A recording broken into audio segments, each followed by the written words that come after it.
আসসালামু আলাইকুম ওয়া রাহমাতুল্লাহি ওয়া বারাকাতুহু। কাছে কিংবা দূরে, দেশে বা প্রবাসে যারা এই মুহূর্তে আমাদের ভিডিওটি দেখতেছেন সবার প্রতি আন্তরিক মোবারকবাদ ও সালাম। আশা করি সবাই ভালো আছেন এবং সুস্থ আছেন। আজকে যে মাসালাটি নিয়ে আলোচনা করব সেটি অবশ্যই আপনারা থাম্বনেল দেখে বুঝতে পেরেছেন আজকে কোন বিষয়ে আমি আলোচনা করব আপনাদের সম্মুখে। সো আমরা কথা না বাড়িয়ে আমাদের আলোচনা দিকে চলে যাই। আজকে যে মাসালাটি সেটি হলো কুরবানি প্রসঙ্গে।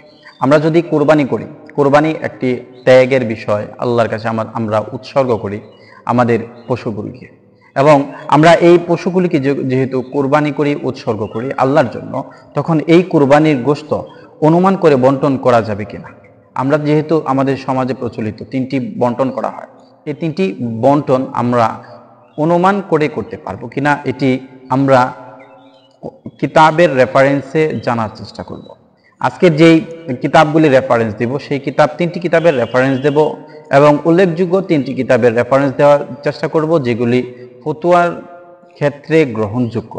আমরা চেষ্টা করব যেই কিতাবগুলি ঊর্ধ্বতন কিতাব, যেগুলির রেফারেন্স খুব মজবুত এবং শক্ত, সেই কিতাবগুলির রেফারেন্স দেওয়া। এখন যে প্রশ্নটি সেটি হলো, আমরা কুরবানির গোশত অনুমান করে বন্টন করতে পারবো কিনা। আমরা কুরবানির গোশত অনুমান করে বন্টন করা যাবে না।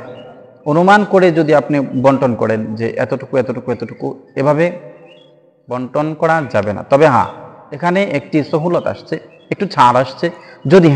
আপনি যদি গোশতের সাথে মাথা, পা ও হাড্ডি ইত্যাদি মিলিয়ে অনুমান করে বন্টন করেন তাহলে যাবে।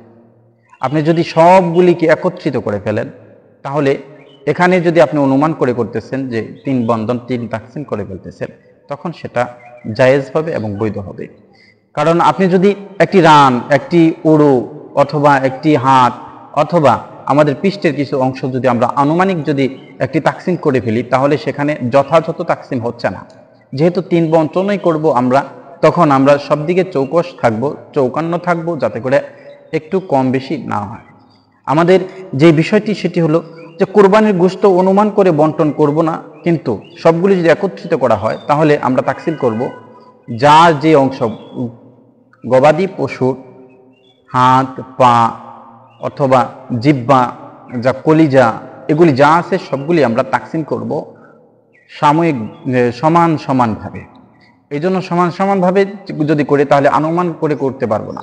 তবে অনুমান যদি আমার অ্যাকুরেট হয় তাহলে তখন করতে পারবো। সো এই ব্যাপারে আমি আপনাদের সম্মুখে 3টি কিতাবের রেফারেন্স দেব যে আনুমানিক করে আপনি বন্টন করতে পারবেন সব কিছু অংশগুলি যদি এখানে বিদ্যমান থাকে। তখন আমি প্রথম যে কিতাবের রেফারেন্স দেব সেই কিতাবের নাম হলো আদ-দুররুল মুখতার। আদ-দুররুল মুখতার 6 নম্বর খণ্ড 317 নম্বর পৃষ্ঠা। আদ-দুররুল মুখতার 6 নম্বর খণ্ড 317 নম্বর পৃষ্ঠার মধ্যে এই মাসালাটি আসছে।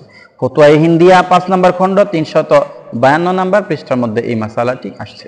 এবং শুধু তাই নয়, উর্দু কিতাবের মধ্যে অন্যতম কিতাব, যে কিতাবকে আমরা ফতোয়ার কিতাবের মধ্যে গ্রহণযোগ্য মনে করি, আপকে মাসাইল আর উনকে হল 5 নম্বর খণ্ড 460 নম্বর পৃষ্ঠার মধ্যে এই মাসালাটি আসছে। সো আমরা চেষ্টা করব আমাদের যেই গবাদি পশুকে আমরা যেহেতু উৎসর্গ করতেছি আল্লাহর জন্য, আল্লাহর নামে, সো আমরা এটিকে তাকসিম করার সময় সবাই চৌকন্ন থাকব, সবাই ভালোভাবে চেষ্টা করব, সুন্দরভাবে চেষ্টা করব যাতে করে সমতা বজায় রাখা।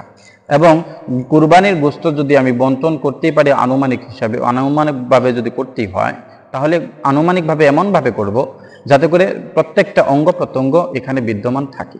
যেমন হাত, পা, পিঠের অংশ, বুকের অংশ অথবা জিহ্বা, মাথার অংশ যদি এখানে থাকে তাহলে আমরা এটি সম্পূর্ণ করতে পেরেছি। আল্লাহ পাক রব্বুল আলামিন উক্ত মাসালার উপর আমাদেরকে বুঝার এবং আমল করার তৌফিক দান করুক।